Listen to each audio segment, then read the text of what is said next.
आप देख रहे हैं इंडिया 29 स्टेट्स न्यूज। बढ़ते हैं न्यूज की तरफ। ఇదే శిల్పారామం పక్కనే నైట్ బజార్ అని చెప్పి 3 ఎకరాల పైన ఈ రోజు ఆ ప్రాంతాన్ని సెల్ఫ్ హెల్ప్ గ్రూప్ల కేటాయించడం, వాళ్ళు చేసే ఉత్పత్తులను అక్కడ ప్రపంచానికి పరిచయం చేసే విధంగా, మార్కెటింగ్ చేసుకునే విధంగా 3 ఎకరాల స్థలాన్ని మహిళలకు కేటాయించి తొందరలోనే అక్కడ మహిళలు చేసే ఉత్పత్తి వాళ్ళ వస్తువులన్నిటిని కూడా అక్కడ ప్రదర్శించడానికి, అక్కడ మార్కెటింగ్ చేయడానికి మా ప్రభుత్వం ముందుకు వచ్చింది. 1,00,000 కోట్ల రూపాయలు జీరో వడ్డీతోనే మహిళలకు రుణంగా ఇప్పించాలి అని చెప్పి ఈ రోజు మా ప్రభుత్వం నిర్ణయం తీసుకున్నది. మా ఆర్థిక మంత్రి గారు ఆ దిశగా ప్రణాళికలు సిద్ధం చేస్తున్నాడు. ఇదే కాదు, గ్రామీణ ప్రాంతాలలో ఉన్న పాఠశాలలన్నిటి కూడా గతంలో విద్యా కమిటీల పేరు మీద రాజకీయాలు ఉండే.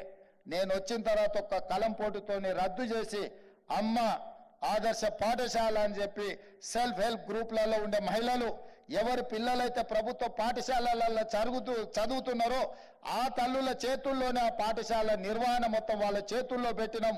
ఈరోజు ఆ పాఠశాలలో జరిగే అభివృద్ధి కార్యక్రమాలు కూడా వాళ్ళతోనే చేయిస్తున్నాం. ఈ రాష్ట్రంలో ప్రభుత్వ పాఠశాలలో 30 లక్షల మంది విద్యార్థులు చదువుకుంటున్నారు. వాళ్ళకు ప్రభుత్వం 2 జతల బట్టలు ఇస్తే సగం అకాడమిక్ ఇయర్ అయిపోయినాక కూడా వాళ్ళకి చేరేటివి కాదు. గతంలో వేరే వాళ్ళకు అవి కుట్టడానికి ఇచ్చేది.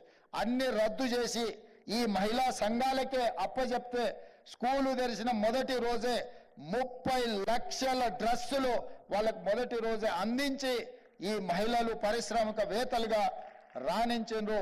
అంతకుముందు ఒక డ్రెస్ కుడితే 25 రూపాయలు ఉండే, దాన్ని 75 రూపాయలకు పెంచి ఆడబిడ్డలకు ఆర్థికంగా మనం నిలబడాలి అని మేము విధానాలలో మార్పు తీసుకొచ్చినాం. India 29 States News. Please support my channel, like, share and subscribe my channel.